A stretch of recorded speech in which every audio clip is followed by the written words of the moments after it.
Alvaro Peralta, day 2 at the Mining Investment Event of the North. And with me, I have Wade Cherwayko of Tronic Metals. Interesting. This is the first private company that we talked to here at the event and the first Africa project that we're going to talk about. Welcome. Thank you. Tell us all about it. You're in the critical mineral space. You're in an area that was historically primarily known in the recent past to be Chinese territory, so to speak, when it came to mining, especially around critical minerals. Obviously, there's a lot of demand from all around the world for this decarbonization. Tell us a little bit about your projects. Yeah, well, our group have been working in Africa I've been there myself for over 35 years. We have a significant a base of geologists, engineers who are prominently African. And what our focus has been on is, Africa is a unique continent in such the way that there's very large discovered metals, and in this case, critical metals for the transition. So what we've done is we've focused on regions that have historical discoveries, but really lack of infrastructure, lack of funding has left these assets dormant. So really that's been our specialty, is we have very strong relationships due to investing in Africa for many years. And what we focused on is critical metals, so nickel and cobalt primarily. And the first area that we started acquiring assets in was called the East African Nickel Belt. So that comprises of Tanzania, Burundi, Uganda, Rwanda. About 15% of the world's nickel sits actually in the East African Nickel Belt. There was a lot of historically discovered nickel, some of the highest grade nickel deposits in the world. The main one being an asset called Kabanga. So that was discovered by BHP in the early 2000s. When commodity prices dropped and fluctuated, they actually exited the assets, picked up a few times by other mining groups such as Glencore and VRIC even. VRIC's focus in Tanzania was more gold than nickel, so they actually let it go back to governments.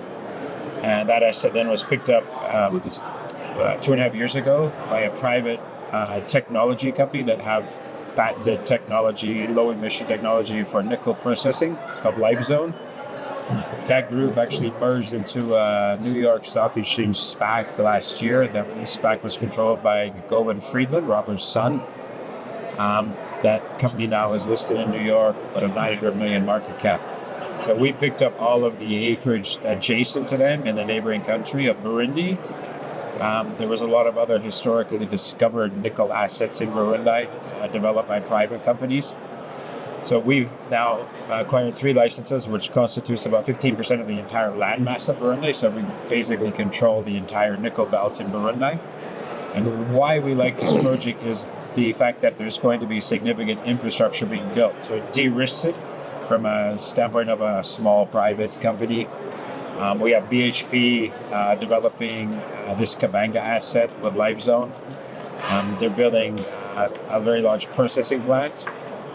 And the other benefit we have in this region is the UAE government, through a very large fund in Abu Dhabi called IHC, are developing a lot of mining projects in eastern DRC, Congo, tin, tantalum, tungsten, and gold. So they're developing large infrastructure projects adjacent to the Burundi border. And that group, IHC, have recently signed a government-to-government contract with the Burundi government and the UAE government to build infrastructure, develop mining assets in Burundi, which means they're going to build a railroad from a rail line that goes from the port of Dar es Salaam to Lake Tanganyika. They're going to extend that north through our mining concessions over into their assets in the East DRC, and then they'll maybe extend it up into BHP's asset. So, we're sitting there from the standpoint of what makes these things difficult is the lack of infrastructure and funding. Well, we have significant infrastructure now with BHP and the UAE government. UAE government also is bringing funding into these regions to develop mining assets. So we're kind of in the right place at the right time with a commodity that's essential for energy transition.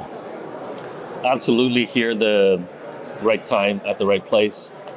Give me an idea for potential investors, you're privately held at this point. There are obviously things in place now to IPO.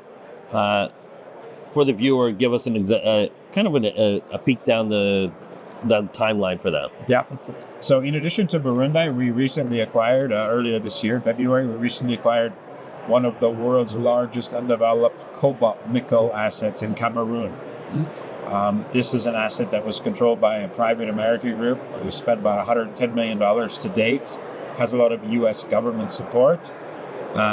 In the standpoint that it's one of the world's largest primary cobalt assets. A lot of money has been spent drilling it, but once again, there was a lack of infrastructure historically, so it never got off the ground.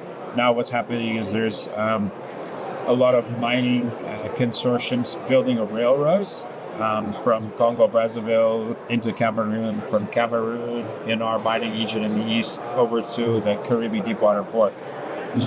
And what's great about that is we're about 65 kilometers from that proposed rail line. So once again, there's a lot of infrastructure funding in that we don't have to do. We only have to do a spur line of 65 kilometers. And now what's happening is you're seeing a lot of support, especially in this asset, from the U.S. government, where a lot of supply chain, especially the critical metals, there's big investment push to bring a lot of that metal directly to the West. Right. Historically, a lot of the metals have gone from China, like DRC especially. The race of future production is quite strong right now, not just from the U.S., but from all around the world. And so a lot of that metal would kind of move supply chain management over to China. They'd upgrade the metal. From China, it goes to Korea into batteries, and it comes back west. Right.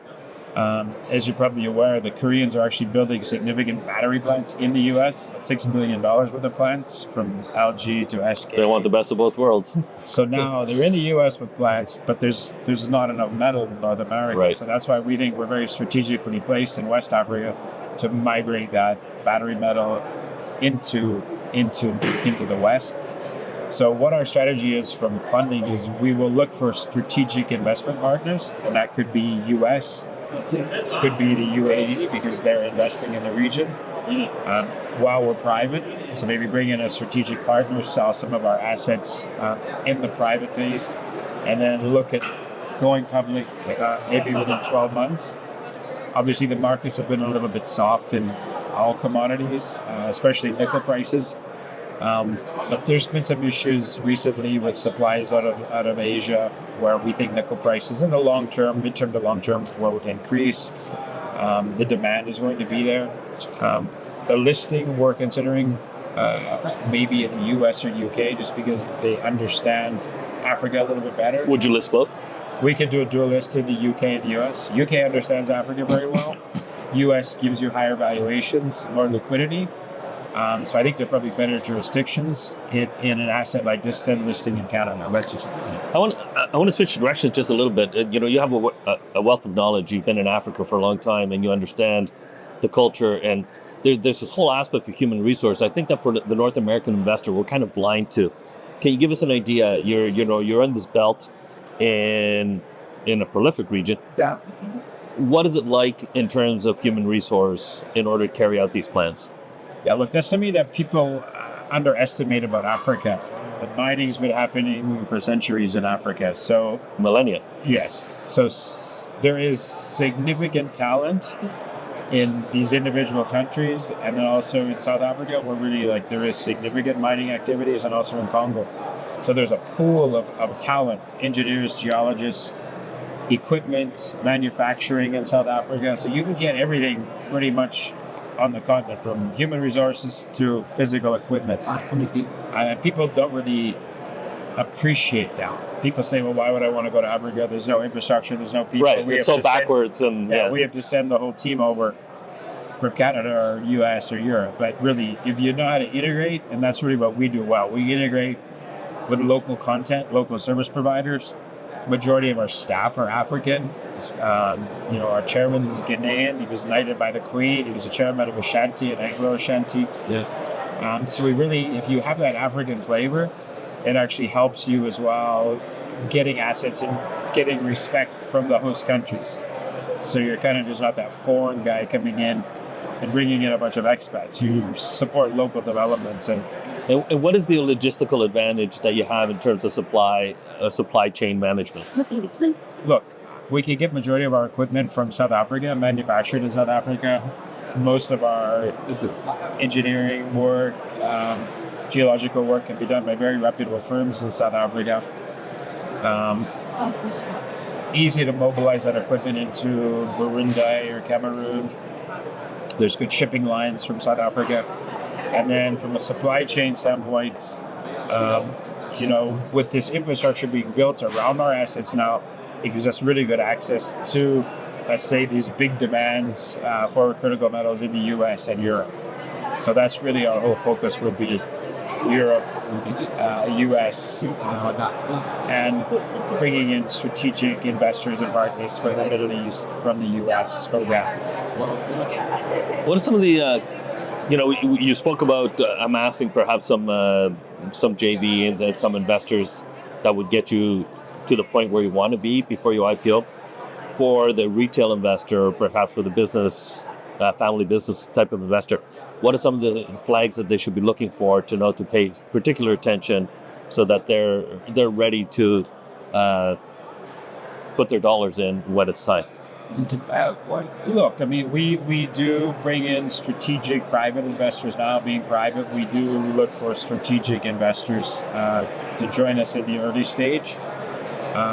So that's an opportunity kind of in the early stage and early development of these assets in our company. Once we have done, let's say, a strategic partnership, that's where we'll sell equity in the asset companies. That'll be predominantly done with a large mining company or large investment groups. In conjunction with that, we could do an institutional equity raise, like private institutional equity raise. And then when we go public, obviously that's another opportunity for the retail investor, private investors, high net worths to kind of participate in that go public transaction. Well, out of curiosity, obviously, there's Indaba, there's IMARC, there's all the shows that happen in Europe and obviously a lot closer to Africa. And here you are in Quebec. A very rare story to hear at this particular event. What prompted you to come to Quebec and talk to people here? Look, the main reason we came to Quebec is the organizer of the conference, Joanne. We've known her for many, many years through various conferences and iterations of events she's held over the years. She knows the industry extremely well, has significant contacts and can attract the right type of companies and the right type of investors. So we're very pleased of being here. 700 plus people here.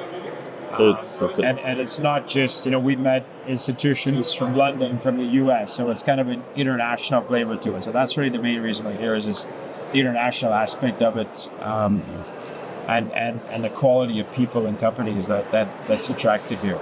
Well, certainly a unique story, for a tier one audience, to have this possibility to look at something that is going to IPO fairly soon in such a great area.